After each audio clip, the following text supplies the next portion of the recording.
নমস্কার সবাইকে। আমার চ্যানেলের নতুন ভিডিওতে সবাইকে স্বাগত জানাই। আমাদের বাড়ি তিনটে মানসিক কার্তিক পুজো ছিল, তাই তার আগের দিন মা অধিবাস করা শুরু করে দিয়েছিল। আর আমার বৌদি দেখো ঢাক বাজাচ্ছে। পরের দিন সকালবেলায় দুই বোন বসে গিয়েছিলাম বাসন মাজতে, যেহেতু তিনটে পুজোর অনেক বাসন। তারপরে ফুল এনে দিয়েছিল আর মালা গাঁথা শুরু করে দিয়েছিলাম আমি। আর বৌদি আর ছোট বোন মিলে খই বাছা শুরু করেছে।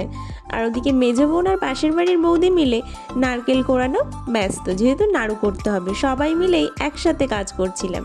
তারপরে বসে গিয়েছে সবাই মিলে লুচি ভাজার জন্য। কেউ কেউ লুচি বেলছে, কেউ কেউ গোল করে দিচ্ছে, আর কেউ কেউ ভাজছে। সেহেতু সবাই মিলে একসাথে কাজ করলে তার মজাটাই হয় আলাদা। তারপরে বৌদি সুজি রান্নায় ব্যস্ত, যেহেতু সুজিটাও প্রসাদ হিসেবে দেওয়া হবে। তারপর আমি বসে গিয়েছিলাম লুচি ভাজার দায়িত্বে।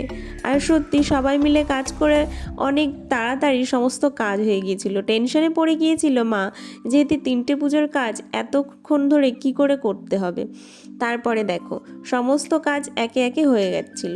আর আমার মা গুড় কেটে দিয়েছিল জাল করতে, যেহেতু ওটা দিয়ে খই মুড়ি বানাবে। আর তারপরে সেটাও রেডি হয়ে গিয়েছিল, মা আর বৌদি মিলে ওটা করছিল। তারপরে বসে গিয়েছিল নাড়ু করতে। এক এক করে সমস্ত আইটেম যখন হয়ে যাচ্ছিল, তখন সবাই বলছে এই তো কাজ হয়ে গেছে। সবাই মিলে বসে পড়েছে নাড়ু গোল করতে। তারপর আমি বসেছিলাম একটু পায়ে আলতা দিতে। আমি না, সবাই পড়েছিল, মা বৌদি বোন সবাই মিলে। তারপরে এই দেখো, এইগুলো আমি আগে কখনো কার্তিক পুজো দেখিনি। এইগুলোকে বলে শ্রীঘট। ছোট ছোট যে ঘট, তার মধ্যে চাল দিয়েছিল আর জলপাই দিয়েছিল, আর সমস্ত কিছু আমার রেডি করা হয়ে গিয়েছিল। আর এদিকে বোন আর বৌদি মিলে পুজোর প্রসাদ হিসেবে যে লুচি দেওয়া হবে সেটা রেডি করতে ব্যস্ত। দেখো তো আমার বৌদির কত কষ্ট হয়ে গিয়েছিল, তাই বলছে এইটা ভিডিওতে নাও যে আমার কত কষ্ট হয়েছে। তারপর বোন কাকি বৌদি সবাই মিলে লুচি বেলতে ব্যস্ত। আর তারপরে ফুলের মালা যে গেঁথেছিলাম সেটা একটু পিন পেরেকের সাহায্যে লাগিয়ে দিচ্ছিলাম। আর অনেকবার কিন্তু পড়ে গিয়েছিল ফুলটা, সেটা আর ভিডিওতে নেওয়া হয়নি। আর এই যে আমার মা সুজি রান্না করতে ব্যস্ত। তারপরে অনেক লুচি বেলা হয়েছিল, প্লাস ভাজা হয়েছিল। আমরা সবাই মিলে করাতে তখন লাস্টে দেখলাম এত লুচি ভাজা হয়ে গেছে। তারপরে বোন আর কাকা মিলে তিনটে ঠাকুর নিয়ে এসেছে ওরা কোলে করে। আর সত্যি কার্তিক ঠাকুরগুলোকে কত সুন্দর দেখাচ্ছে। একটা আমার ভাইয়ের, একটা আমার বোনের, আর একটা আমার পিসির ছেলে, আমার ওই ভাইয়ের জন্য। তিনটে কার্তিক পুজোর মানুষই ছিল, তাই মা বলল যে এই বছরই তিনটে কার্তিক পুজো দিয়ে ফেলবো। তাই তিনজনকে নিয়ে এসে বরণ করে মা নিজেদের আসনে গিয়ে রেখে দিল। আর সত্যি ওই ধান গাছের যে পাতো দিয়েছিল আমার মা তিনটে থালায়, দেখো কত সুন্দর লাগছে। আর ওই শ্রীঘটগুলো সাজিয়েছিলাম, সেগুলোও খুব সুন্দর লাগছে। তারপর বসে পড়েছিলাম বাটা সাজাতে। আর এই পাশের বাড়ির মাসিকে একটা শাড়ি দেওয়ার ছিল, কারণ উনি বলেছিল কাকিকে যে তোর এবার একটা ছেলে হবে। তা বলেছিল যদি ছেলে হয় তাহলে তোমাকে একটা শাড়ি দেব। তাই আমার ভাই হওয়ার পরে এই শাড়িটা দেওয়া হয়নি, তাই এই সুযোগে মা বলেছিল বাড়িতে যখন মানসিক পুজোই হচ্ছে তাহলে এই সময় শাড়িটা দেওয়া হোক। আর এই দেখো ভাইয়ের হাত থেকেই মাসি শাড়ি নিয়েছিল। আর তারপর সবাই বসে পড়েছিল গল্প করতে, যেহেতু পুজোর জোগাড়যন্ত্র সব কিছু হয়ে গিয়েছিল। আর ব্রাহ্মণ আসার একটু দেরি হবে, সেই জন্য সবাই গোল করে বসে গল্প করছিল।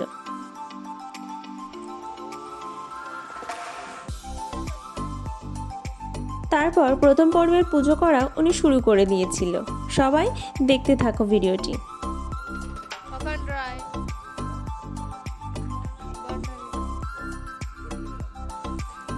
অঞ্জনা রয়, অপর্ণা রায়,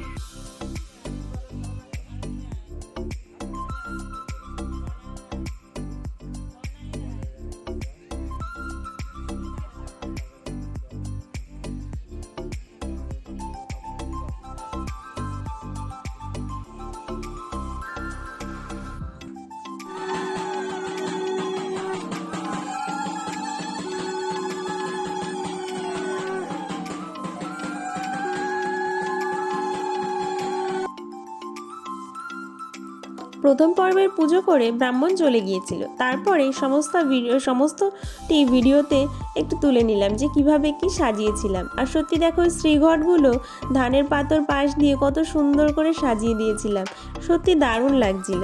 তারপরে প্রথম পর্বের পুজো করার পরে বৌদি চলে গিয়েছিল একটু বিশ্রাম নিতে, যেহেতু পরের দিন ওনাদের টিকিট ছিল পাঞ্জাবে যাওয়ার। তাই তারপরে আমরা সবাই বসেছিলাম যে কখন আবার ব্রাহ্মণ আসবে দ্বিতীয় পর্বের পুজো করতে। তারপরে আবার ব্রাহ্মণ চলে এসেছিল দ্বিতীয় পর্বে পুজো করতে, আর ওই ব্রাহ্মণও তার পরে আসবে। তারপর সবাই মিলে বসে পুজো করছিল, আর বৌদি চলে গিয়েছিল একটু বিশ্রাম নিতে। উনি আবার পরে উঠে অঞ্জলি দিয়েছিল।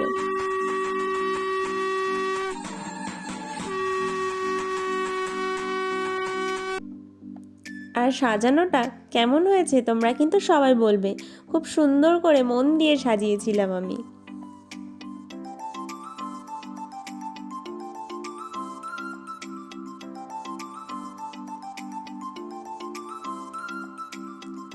আর বোনের নামে যেহেতু পুজো ছিল, তাই বোনকে ব্রাহ্মণ অঞ্জলি দেওয়াচ্ছিল। আমি এর আগে কখনো কার্তিক পুজো দেখিনি, এই প্রথমবার বাড়িতে কার্তিক পুজোয় আমি অংশগ্রহণ করেছিলাম। ভিডিওটি কেমন লেগেছে অবশ্যই বলবে, আর সাজানোটা কেমন হয়েছে সেটা কিন্তু অবশ্যই বলবে। দীপ মল্লিক।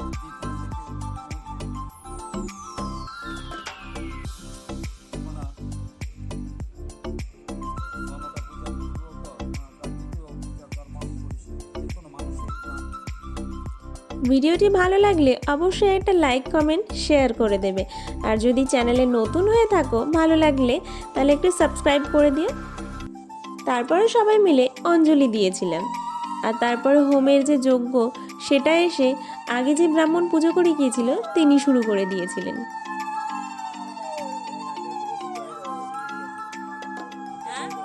আর দেখো পুজো শেষে সব ভাই এক জায়গায় হয়ে বসে পুজো দেখছিল, আর সত্যি অনেক সুন্দর করে পুজোটা সম্পন্ন হলো শেষে। আর শুরু হয়ে গিয়েছিল যজ্ঞ। এখন যজ্ঞ শেষও হয়ে গেল, তাই ঠান্ডা করে দিল। তারপরে সবাইকে যজ্ঞের যে কালো যে টিপ সেটা পরিয়ে দিল। তারপরে শুরু হয়েছিল আরতি।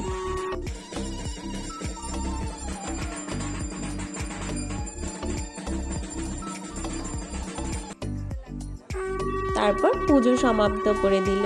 রাত তখন 2:30 বাজে। আর এই দেখো আমার ভাইও ঢাক বাজানো শুরু করে দিয়েছিল বিসর্জনের।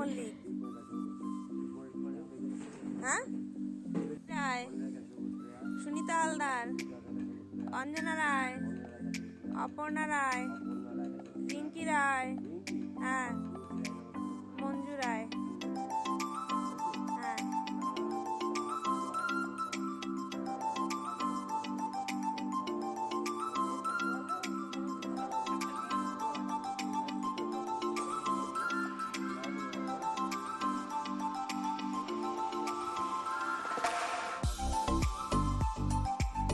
যেহেতু মানসিক পুজো ছিল, তাই রাত্রেবেলায় ঠাকুরদের একটা নির্দিষ্ট স্থানে রাখার কথা ছিল, তাই সবাই মিলে চলে গিয়েছিলাম ঠাকুরটা আমাদের পাশে এক মন্দিরের ওখানে রাখতে। পরের দিন সকালবেলা সবাই উঠে প্রসাদ বিলি করতে বসে পড়েছিলাম। আর ভিডিওটি ভালো লাগলে অবশ্যই একটা লাইক করে দিও। দেখা হবে পরের কোনো ভিডিওতে।